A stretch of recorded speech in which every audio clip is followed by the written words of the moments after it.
کوئی شکر کی پٹی بھی باندھ نہیں تھا. حضرت ایوب 18 سال بیمار رہے. زوجہ کہنے لگی دعا کر لو تو آپ فرمانے لگے بی بی سے کہ صحت کتنی دیر رہی؟ اس نے کہا 60 سال.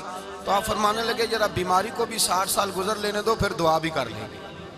یہ دعا کی اللہ، یہ لفظ کہے اللہ نے صحت دے دی، تندرستی آ گئی. ایک دن گھر میں بیٹھے بیٹھے زوجہ کہنے لگی کہ ایوب یہ بتاؤ دکھ اچھے کہ سکھ؟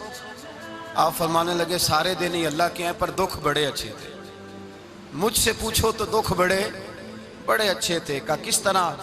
تو حضرت ایوب فرمانے لگے جب میں بیمار تھا تو 24 گھنٹے میں ایک دفعہ میرا رب میرا حال پوچھا کرتا تھا. ایک دفعہ میرا اللہ پوچھتا تھا ایوب تیرا حال کیا ہے؟ فرماتے ہیں 12 گھنٹے تو لذت ہی رہتی تھی کہ میرے رب نے میرا حال پوچھ لیا، اور اگلے 12 گھنٹے میں انتظار کرتا تھا مالک حال دوبارہ کب پوچھے گا.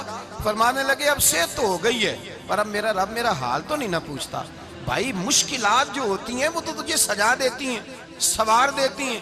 تجھے یاد آتا ہے کوئی اپنا، جب تجھے درد ہوتی ہے نا، تکلیف ہوتی ہے، پھر تیرا دل کرتا ہے کوئی کندھا ملے جہاں میں سر رکھ کے رہوں.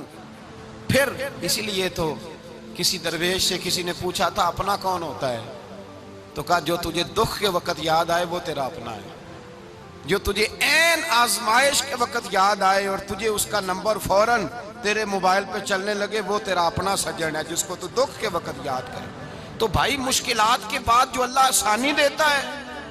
حضرت ابراہیم کو آگ میں بھی پھینکا گیا، حضرت ابراہیم علیہ السلام کو ستایا بھی گیا، نکالا بھی گیا، لیکن جب ان مشکلات سے گزرے تو میرا رب فرماتا ہے وَإِذِ ابْتَلَىٰ إِبْرَاهِيمَ رَبُّهُ بِكَلِمَاتٍ فَأَتَمَّهُنَّ قَالَ إِنِّي جَاعِلُكَ لِلنَّاسِ إِمَامًا. کہا جب ابراہیم پورے اترے تو پھر ہم نے انہیں امام بنا دیا. یا اللہ کس طرح کی امامت دی؟ فرمایا میں نے اتنی اعلیٰ شان عطا کی ہے کہ اپنے لاڈلے رسول کو جناب ابراہیم کی نسل میں پیدا فرما دیا ہے. میں نے مصطفیٰ کو ان کی نسل میں پیدا کر دیا، قیامت تک کے لیے ان کا وقار بڑھا دیا. اللہم صلی علی محمد وعلا آل محمد کما صلیت علی ابراہیم وعلا آل ابراہیم. ان کی عظمت بڑھا دی اس لیے کہ جب وہ آزمائش سے گزر کر کے آئے پھر جو آسانی دی. میرے نبی پاک صلی اللہ علیہ وسلم نے دین ابراہیمی کی بہت ساری چیزوں کو رکھا. کہا میں ملت ابراہیمی پہ ہوں. جب کوئی مشکلات کو عبور کر کے آتا ہے، جب کوئی تکلیفیں سہ کر کے آتا ہے، اس کے لیے جو اجر ہوتا ہے، اس کے لیے جو پھر اللہ کتنی ذرا بڑی توجہ کیجئے گا. لوگ سمجھتے ہیں فلاں آدمی مشکل میں ہے تو شاید مشکل میں ہی رہے گا، فلاں آزمائش میں ہے تو شاید میرا اللہ فرماتا ہے ایک مشکل دے کے میں 2 آسانیاں بھی دوں گا. تم مشکل دیکھ رہے ہو، مشکل نہ دیکھو، وہ جو اس کو بعد میں آسانی آنے والی ہے، اور ڈبل جو میں اس پر نعمت کرنے والا ہوں اس کو دیکھو. حضرت یوسف کو بھائیوں نے کنویں میں ڈال دیا تھا، اور جب کنویں سے نکلے تو مصر کے بازاروں میں بکے، اور پھر زلیخا نے الزام لگایا تو حالات بگڑ گئے. حضرت یوسف کو جیل جانا پڑا. کتنی کٹھن زندگی تھی، لیکن میرے مالک کو کچھ اور ہی منظور تھا. کنویں میں گرنے والے، بازار میں بکنے والے، جیل میں جانے والے، الزام لینے والے جناب یوسف کو رب کریم نے اسی مصر کا بادشاہ بنا دیا. اللہ پاک نے اسی مصر کا حکمران بنا دیا. یاری تیری سونا ہے پر ازمیشاں تیریاں اگ. اے سونا پرکھیا جاوند آئی پہلو نال اگاں دے لگ. اس کے لیے تھوڑا سا جتن کرنا پڑتا، تھوڑے کٹھن حالات سے گزرنا پڑتا، تھوڑی آزمائشوں کا روپ دیکھنا پڑتا. ہم چاہتے ہیں کہ ہمیں چھیڑے کوئی نہ کوئی تکلیف نہ آئے، کوئی آزمائش. یہ ہو نہیں سکتا میرے بھائی. نامی کوئی بغیر مشقت نہیں ہوا. 100 بار جب عقیق کٹا تب جا کر نگی ہوا. ہم چاہتے ہیں کہ ہمیں کچھ بھی دقت نہ آئے، مشکلات نہ آئے. اور مشکلات تو انسان کو سنوارتی ہیں بھائی، وہ تو نکھارتی ہیں. کبھی پوچھا کرو جا کر کے کسی گندم کے دانے سے کہ تو کہاں سے ہو کے آیا ہے، کہاں سے نکل کے آیا ہے، تو وہ بتلائے گا کہ بڑے مشکل مراحل سے گزرا ہوں اور پھر اللہ نے مجھے طاقت دی ہے کہ میں انسان کے وجود کا حصہ بناؤں. تو بھائی کٹھن مراحل، آزمائشیں، تکلیفیں یہ انسان کو بڑا انسان بنا دیتی ہیں. یہ اس کے لیے ترقیوں کا پیش خیمہ ہوتی ہیں. ہمارے جوان پریشان ہو جاتے ہیں. عورتیں خاص کر کے اس بات پہ توجہ کریں، وہ بڑی جلدی غم لے جاتی ہیں. وہ کہتی ہیں جانے میرا کچھ ہوگا ہی نہیں، جانے میرا کچھ ہو ہی نہیں سکتا. میرے بھائی درجنوں اور بیسیوں لوگ ایسے ہیں جن کی اولادیں نہیں تھی لیکن نام ان کا ان سے بھی زیادہ ہے جو بڑے بڑے صاحب اولاد. حضرت خواجہ معین الدین اجمیری کو جانتے ہیں آپ لوگ؟ نہیں، جو جانتے ہیں وہ بولیں۔ جانتے ہیں جی؟ لو جی، کافی سارے جانتے ہیں، تھوڑے جی رہ گئے نا۔ جانتے ہیں نا خواجہ صاحب کو؟ ان کے کسی بیٹے کو جانتے ہوں؟ نہیں جانتے، نہیں جانتے، نہیں جانتے آپ ان کے بیٹے کو۔ حضرت خواجہ معین الدین اجمیری رحمت اللہ تعالیٰ علیہ کے بیٹے کو نہیں جانتے، لیکن ویسے آپ ہندوستان میں کسی آدمی کو چھیڑ کے دیکھیں، وہ کہے گا میں خواجہ صاحب کا روحانی بیٹا ہوں، میں اولاد۔ حضرت غوث اعظم رضی اللہ تعالیٰ عنہ کی اولاد کو کم لوگ جانتے ہیں، لیکن آپ ویسے کسی کو پوچھ کے دیکھیں 11ویں والا پیر کون ہوتا ہے، ہر آدمی ہاتھ اٹھا کے بتائے گا خدا کے فضل سے ہم پر ہے سایہ غوث اعظم کا، ہمیں دونوں جہاں میں ہے سہارا غوث اعظم۔ لوگ جھوم کے بتلائیں۔ میرے بھائی، یہاں لوگ پریشان ہو جاتے ہیں کہ اولاد ہوگی تو یہ ہوگا، فلاں ہوگا تو یہ ہوگا۔ بھائی ایسی کوئی بات نہیں۔ میرے پاس پیسے ہوتے تو میرا ابا بیماری سے فوت نہ ہوتا۔ جو مالدار ہوتے ہیں تو کیا وہ بچ جاتے ہیں؟ حضرت اسرائیل انہیں چھوڑ جاتے ہیں؟ او خدا کے بندے، تو کیسی بات کر رہا ہے؟ یاد رکھ، یہ جو آزمائشیں ہوتی ہیں، یہ جو تکلیفیں ہوتی ہیں، یہ جو تھوڑے سے مشکل حالات ہوتے ہیں۔ حضرت یونس علیہ السلام کی دوستی ہوگی حضرت جبریل امین سے، تو جناب جبریل ملنے آئے۔ حضرت یونس علیہ السلام فرمانے لگے جبریل میرا دل کرتا ہے مجھے اس بندے کی ملاقات کرا جو اللہ کا سب سے زیادہ عبادت گزار بندہ ہے۔ حضرت جبریل امین لے گئے دور دور فلسطین کے علاقے میں، اور لے جا کر ایک بندے سے ملاقات کرائی جس کی دونوں آنکھیں بھی کوئی نہیں تھی، دونوں بازو بھی کوئی نہیں تھی، دونوں پیر بھی کوئی نہیں تھی، اور اس بندے کی زبان پر لفظ بڑا کیا جاری تھے، یا اللہ تیرا شکر ہے، یا اللہ تیرا، بول کے کہیے، یا اللہ تیرا، اے اللہ تیرا شکر ہے۔ شکر شکر کر رہا تھا۔ حضرت جناب سیدنا یونس علیہ السلام کہنے لگے میں نے تجھے عبادت گزار کو ملانے کو کہا تھا، تو کہاں لے آیا؟ تو حضرت جبریل کہنے لگے یا یونس، یہ ہر چیز جانے کے باوجود اپنے رب کی رضا پہ راضی ہے۔ اس وقت دنیا میں نبیوں کے بعد جس سے اللہ سب سے زیادہ پیار کر رہا ہے وہ یہی بندہ ہے، یہ اپنے رب کی رضا پہ راضی ہے۔ اے تن میرا کنگی ہووے تے میں زلف سجن دی واواں، تے پوش میرے دی جتی بن جائے تے میں یار دی قدمی آواں، مارو مارو مینو مار مکاؤ کوئی عذر نہ پیش لے آواں، تے جے سونا ہی میرے دکھ وچ راضی، جے سونا ہی میرے دکھ وچ راضی، جے سونا ہی میرے دکھ وچ راضی، تے میں سکھ نو چلے ڈاواں۔ مالک کی جب اس حال میں راضی ہے تو بس ٹھیک ہو گیا، ٹھیک ہو گیا۔ وصل اچھا ہے نہ فراق اچھا ہے، بس جس حال میں محبوب رکھے وہی حال اچھا ہے، بس جس حال میں انہوں نے رکھا بات ٹھیک ہو گئی۔ اس میں اب انسان شکوہ کرتے پھرے کہ یہ کس طرح ہے وہ کس طرح، اپنے آپ کو مطمئن رکھا ہے۔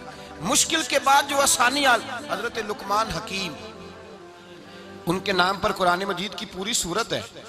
حضرت لقمان حکیم علیہ رحمہ آپ اپنے بیٹے کو نصیحت کر رہے تھے، کہنے لگے بیٹا کو مشکل آئے تو گھبرانا نہیں، کوئی مشکل آئے تو کرے بیٹوں کو سمجھ آ جائے کہ مشکل آئے تو، سمجھ آ رہی ہے بات کی، مشکل آئے تو۔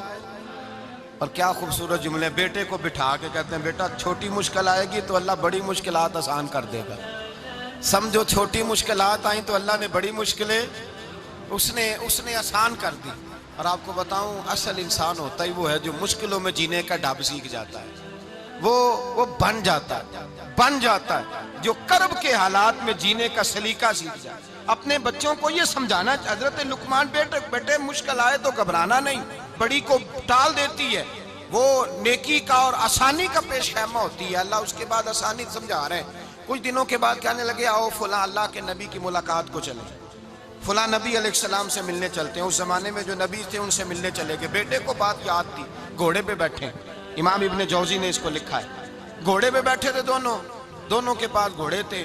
اب رستہ بہت زیادہ تھا، کھانا ساتھ لے لیا، پانی ساتھ لے لیا، رستہ لمبا تھا، صحرا کا علاقہ تھا۔ جب جانے لگے تو اتنی سخت گرمی ہوئی کہ گھوڑے بھی بے ہوش ہونے لگے، اچانک ایسی گرم لو چلی کہ گھوڑے بھی۔ اب دونوں باپ بیٹا جو تھے وہ بڑی جوش میں تھے کہ جانا ہی جانا ہے، گھوڑے سے اتر کر کے پیدل چلنے لگے۔ اب پیدل چلتے چلتے ذرا آگے گئے تو اب گرمی میں جتنا بندہ پیدل چلتا ہے اتنا پیاس بھی زیادہ لگتی ہے، تو پانی پیتے رہے، کھانا کھاتے رہے، کھانا پانی بھی ختم ہو گیا۔ تھوڑا آگے چلے نا، اس قدر تکلیف بڑھی کہ حضرت جناب لقمان کے بیٹے کے پیر کے اندر ایک ہڈی پیوست ہو گئی، اتنی بڑی ہڈی تھی وہ اندر ہی چلی گئی پیر، خون کے فوارے گرنے لگے، بیٹا بے ہوش ہو گیا۔ حضرت لقمان اس کے سرانے بیٹھے تو بیٹا تھا نا، آنکھوں میں آنسو آ گئے۔ بیٹے نے آنکھ کھولی تو کہنے لگا ابا جی آپ تو صبر کرنے والے ہیں، آپ رو رہے ہیں۔ فرمایا بیٹے میں کیا کروں، میرے سینے میں جو دل ہے وہ ایک باپ کا دل ہے، تو باپ جو ہوا تیرا، تیری دکھ پر رونا آیا۔ بڑی مشکل سے دانت کے ساتھ ہڈی نکالی، ہڈی نکلی تو خون بھی چلا۔ صاحب زیادہ کہنے لگا حضور آپ نے تو کہا تھا ہر مشکل کے بعد آسانی ہوتی ہے، اور چھوٹی مشکل دے کے اللہ بڑی سے بچا لیتا ہے، تو ہم تو اچھے کام چلے تھے، مشکل پہ مشکل، مشکل پہ مشکل، یہ کیا ہے؟ حضرت لقمان کہنے لگے بیٹا نہ تو رب کی حکمتوں کو جانتا ہے، نہ پوری طرح میں جانتا ہوں، لیکن جو میں نے کہا تھا وہ بات سچی ہے۔ فَإِنَّ مَعَ الْعُسْرِ يُسْرًا إِنَّ مَعَ الْعُسْرِ يُسْرًا، اللہ ہر مشکل کے بعد آسانی عطا فرمائے گا، اور فرمایا میرا ایمان ہے کہ ضرور ضرور عطا فرمائے گا۔ یہ بات کہہ رہے تھے کہ سامنے سے دھواں اٹھا، اتنا سخت دھواں اٹھا کہ آپ نے سوچا شاید وہاں آبادی ہے، وہاں جاتے ہیں۔ وہاں چلنے لگے تو پیچھے سے کسی نے آواز دی ٹھہر جاؤ، رکو، وہیں رک گئے۔ تھوڑی دیر گزری تو کہا رک جاؤ، جب رکے تو ایک بولنے والا بولا، کہنے لگا تمہارے لیے تھوڑی دیر کے بعد جانوروں کا بندوبست کر دیا جائے گا، کھانے کا بھی بندوبست ہو جائے گا، بچے کا پیر بھی صحیح ہو جائے گا، چلے جانا، لیکن ذرا ٹھہرو۔ حضرت لقمان کہنے لگے بولنے والے تو کون ہے؟ تو کہنے لگے میں اللہ کا فرشتہ ہوں، میں اللہ کا فرشتہ ہوں۔ کہا اللہ کے فرشتے اور یہ سارا کچھ کیا ہے؟ تو فرشتہ کہنے لگا اصل بات یہ ہے کہ سامنے بستی پر مجھے عذاب نازل کرنے کا حکم ملا تھا، آپ بڑی تیزی سے آ رہے تھے، میں نے رب سے دعا کی کہ اللہ اس باپ بیٹے کی غلطی کوئی نہیں، مہربانی فرما۔ رب نے پہلے آپ کو صحرا میں الجھایا، پھر میری دعا کی برکت سے آپ کے گھوڑے ٹھہر گئے، پھر میری دعا کی برکت سے آپ کا پانی ختم ہوا، پھر میری دعا کی برکت سے آپ کے بیٹے کو زخم آیا، پھر میری دعا کی برکت سے سامنے سے دھواں اٹھا۔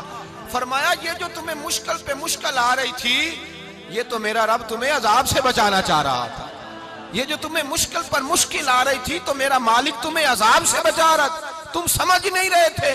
حضرت لقمان نے بیٹے کی طرف دیکھا تو بیٹے کہنے لگے ابا جی بات بالکل سچی ہے، افضل الذکر لا الہ الا لا الہ الا، اور پھر پڑھنے لگے حسبنا اللہ و نعم الوکیل نعم المولا و نعم النصیر۔ یہ ورد ہونے لگے۔ بھائی جب تجھے مشکل آتی ہے، آزمائش آتی ہے، تو اس وقت سمجھتا ہے پتہ نہیں میرے ساتھ کیا بننے لگا ہے۔ اللہ تبارک و تعالیٰ چھوٹی مشکل دے کے تجھے بڑی سے محفوظ رکھتا ہے، چھوٹی بیماری دے کے تجھے بڑی سے محفوظ رکھتا ہے۔ بلکہ میں ایک دفعہ ایک تکلیف میں، ایک آزمائش میں مبتلا ہو گیا، تو میں نے اپنے حضرت سے کہا کہ حضور سارے دکھ کٹھے ہی آ گئے، کیا کیا جائے؟ تو آپ فرمانے لگے بڑے خوش نصیب ہو، جوانی میں اللہ نے دکھ دے دیے، بڑھاپے میں آئے تو برداشت نہیں ہوتے، یہ تو بڑے وقت پہ آ گئے، شکر ادا کرنا چاہیے، اس زمانے میں برداشت نہیں ہوتے، اب آسانی ہے، ان کو برداشت کرو، ہمت کرو۔ میرے بھائی یاد رکھیں آزمائشیں، تکلیفیں آپ کو بڑا کرنے کے لیے آتی ہیں۔ ہم آزمائش کو برا جانتے ہیں، دکھ کو برا جانتے ہیں، دکھ تو بڑے پیارے ہوتے ہیں، یہ رونے کا سلیقہ سکھاتے ہیں، یہ اللہ کو منانے کا طریقہ سکھاتے ہیں، یہ مسجد میں جانے کا۔ وہ جو سکھی بندہ ہے نا، سکھی، مجھے ایک صاحب کہنے لگے دو قسم کے لوگ مدینے سے آتے ہیں، مدینہ شریف پوچھنے لگے، کہنے لگے حضرت جی دو قسم کے بندے ہیں، کچھ واپس جاتے ہوئے تڑپ رہے ہیں، کچھ تصویریں کھینچ رہے ہیں رخصتی کے وقت، فرق کیا ہے؟ تو میں نے کہا وہ جو تصویریں کھینچ رہا ہے وہ امیر آدمی ہے، اسے پتہ ہے کہ میں پھر ٹکٹ لے لوں گا، مہینے کے بعد پھر آ جاؤں گا، اور یہ مدینہ چھوڑتے ہوئے تڑپ رہا ہے، یہ کوئی غریب ہے، یہ کہہ رہا ہے پتہ نہیں دوبارہ موقع ملے کہ نہ ملے، یہ دکھی ہے، یہ آزمائش میں دکھی۔ سکھی بندہ تو مکے جا کے نہیں روتا، وہاں بھی کھڑا ہے، ڈٹ کے کھڑا، دکھی کوئی نہیں تو روئے کیسے؟ روئے کیسے؟ دکھیے دی گل دکھیا ہی جانے، دکھیے دی گل، کیا خوبصورت لفظ ہے میاں صاحب کی، اور لفظوں میں حسن دیکھے، کہنے لگے دکھیے دی گل اے دکھیا ہی جانے، تے سکھیے نو کی خبراں، تے یار جنہاں دے موت نے مارے روندے نہیں تک تک قبراں۔ یہ مشکل مرحلہ ہوتا ہے، جب انسان تکلیف میں ہوتا ہے پھر اسے احساس ہوتا ہے، اور تکلیف والے کو ہی تکلیف والے کی تکلیف کا احساس ہوتا ہے۔ جب آپ کو اللہ مشکل دیتا ہے تو سمجھ لیں رب آسانی دینا چاہ رہا ہے، جب تیز دھوپ آتی ہے تو سمجھ لیں اللہ گرم ہوا گزار کے ٹھنڈی بارش برسانا چاہ رہا ہے، اور جب چاروں طرف سے گھٹن ہو، پنجابی میں کہتے ہیں گمہ لگ جائے، تو پھر سارے بول کے کہتے